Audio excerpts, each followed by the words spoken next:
のささやきの朗読や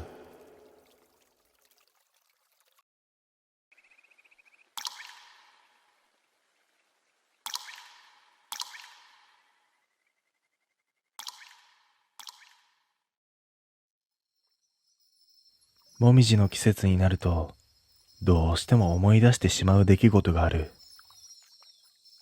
あの日、俺は一人で山へもみじ狩りに出かけた。場所は坂本から教えてもらった穴場で、人が少なくて景色がいいと評判だった。駐車場に車を止め、山道をゆっくり登る。赤や黄色に染まった木々が風に揺れてカサカサっと音を立てていた。最初はただ気持ちが良かった。誰もいない静かな道を歩きながら落ち葉を踏む感触を楽しんでいた。けれど、ある瞬間から違和感が始まった。ふと視界の端に人影のようなものが混じっていた。振り返っても誰もいない。それなのに落ち葉を踏みしめる音が俺の足音とは別に一つ増えていた。立ち止まると音も止まる。歩き出すとまた重なる。気味が悪くなってペースを速めた。けれど山道は静まり返り、鳥の声すら消えていた。やがて開けた場所に出た。一面に広がるもみじの斜面。本来なら感嘆するはずの光景だ。だがその中に妙なものを一つ見つけた。赤や黄色の葉に混じって、そこだけ色が抜け落ちたように灰色の塊があったんだ。目を凝らすと、それは人の形をしていた。背を丸め、枝に覆われながら、こちらをじっと向いていた。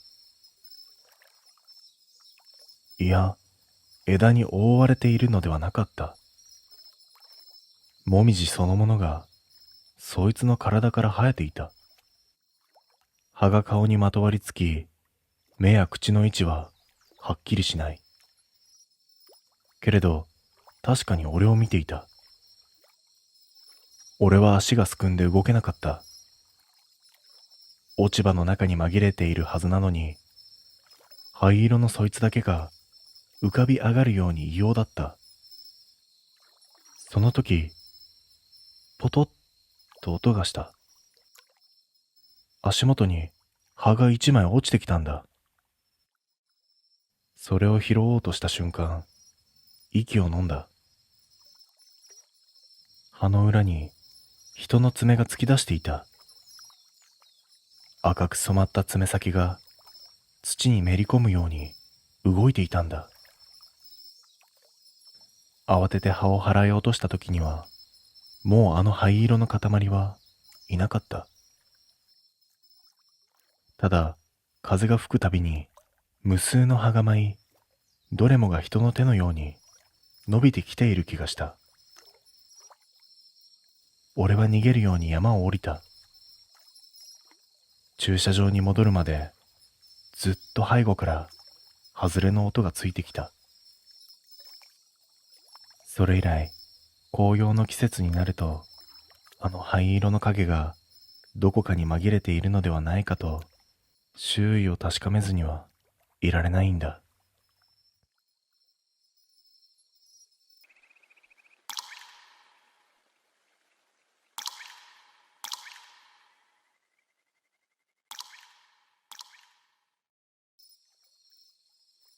秋の連休を利用して、俺たち三人は旅行に出かけた。メンバーは、俺と三友、それに工藤。行き先は温泉地で、車を借りてドライブがてら向かっていた。ナビに目的地を設定して、高速に降りて山道に入る。最初は順調だった。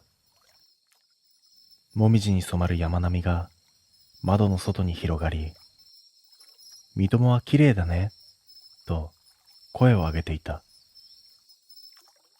俺も工藤も気分が良くなり、音楽をかけながら笑っていた。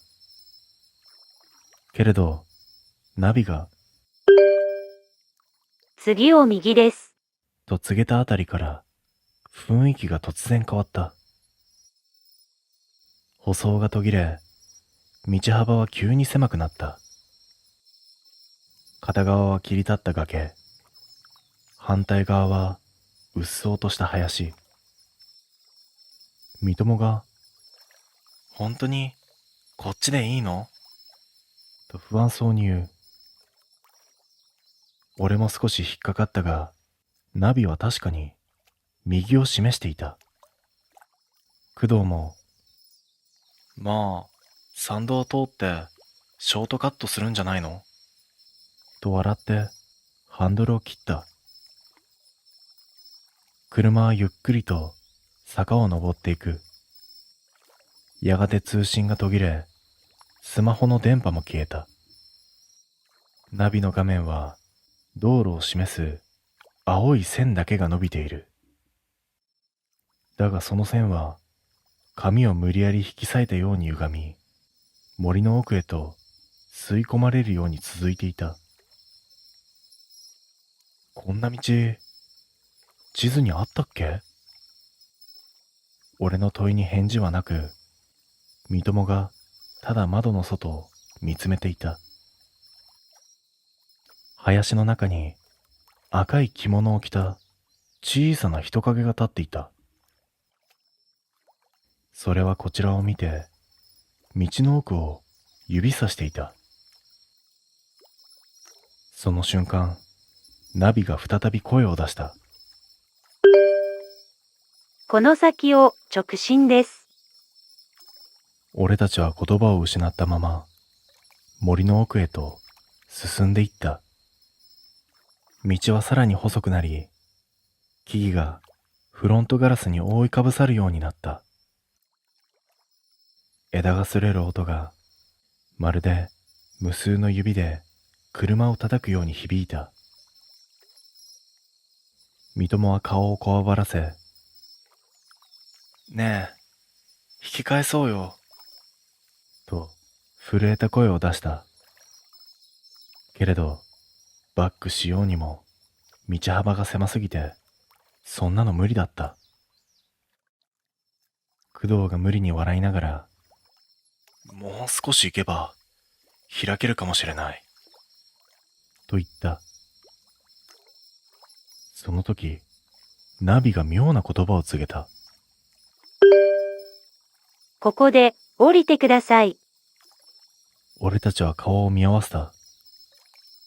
目的地に着いたのかと思ったが、周囲には何もない。朽ちた鳥居のような木の柱が立ち、奥には獣道が伸びているだけだった。画面を確認すると、目的地の表示は消え、真っ白な背景に、到着しました、とだけ浮かんでいた。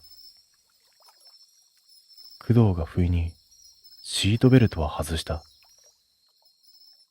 目がうつろで、まるで誰かに操られるようにドアを開けて外に出て行った。俺と三友が慌てて呼び止めたが、工藤は鳥居の奥へと足を踏み入れようとしていた。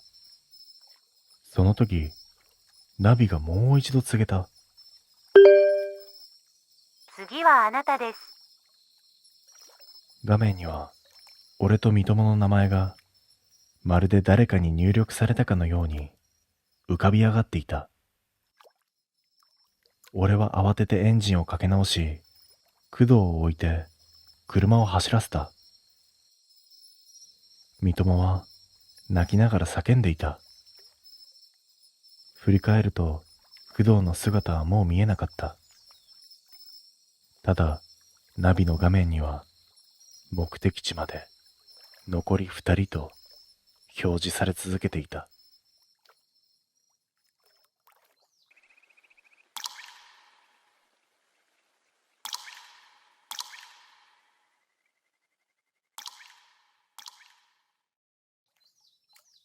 秋の深まりとともに山の渓流は冷たさを増していた。それでも紅葉に染まる景色の中で竿を振るのは格別だと川島に誘われて俺たちは出かけた。メンバーは俺、川島、三浦、石田。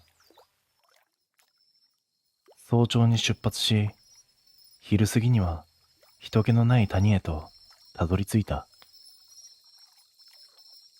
川面は透き通っていて、石の陰にイワナが潜んでいるのが見えた。仕掛けを沈めればすぐに魚が食いついた。おー、やっぱりこの時期は釣れるなぁ。と、石田が嬉しそうに声を上げる。三浦も子供みたいにはしゃぎながら立て続けに2匹を釣り上げていた。俺も竿を振り、川島が今日は宴だなと笑った。賑やかな時間が流れた。だがその空気は不意に崩れた。三浦が川の中央近くに立ち、身白ぎもせずに水面を凝視していた。呼びかけても返事はなく、瞳は何かに吸い込まれたように揺れていた。次の瞬間、三浦は竿を投げ出し、そのまま川へと歩み出した。おい、そっちは危ないぞ。と、俺と石田が慌てて駆け寄る。腰まで水に浸かっても、三浦は笑みを浮かべたまま前へ進もうとした。その姿は人に見えない何かの手を引かれているようだった。必死に腕をつかみ、三人がかりで引き戻した。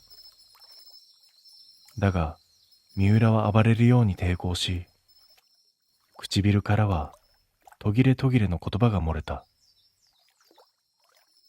まだいる。待ってる。連れて行かなきゃ。俺たちは顔を見合わせ、ゾッとした。俺たちは急いで車に戻った。三浦を車に押し込んだ時、ぐったりとしていた。時々目を開け、後部座席の窓越しに山の方を見てはかすかに笑っていた。川島が震える声で言った。やばいな。山に長居したら俺たちまでおかしくなっちゃうよ。急いで山を降りようと車を走らせた。だが道の両脇から吹き寄せる風は異様に重く、窓を閉めていても耳元で囁くような音がした。石田が耐えきれず音楽をかけたが、ラジオは雑音しか流れず、カーナビの画面は真っ暗になった。後部座席で三浦が突然起き上がった。顔をこちらに向けず、窓に額を押し付けて外を凝視していた。俺は慌ててバックミラーを見た。細い参道の後ろ、木々の間にいくつもの黒い影が揺れていた。人影のようだが輪郭が曖昧で、もみじの色ににじみながらついてきている。アクセルを踏み込んでも影は距離を変えずについてきた。三浦の口元が大きく裂けるように笑った。もう一人必要なんだよ。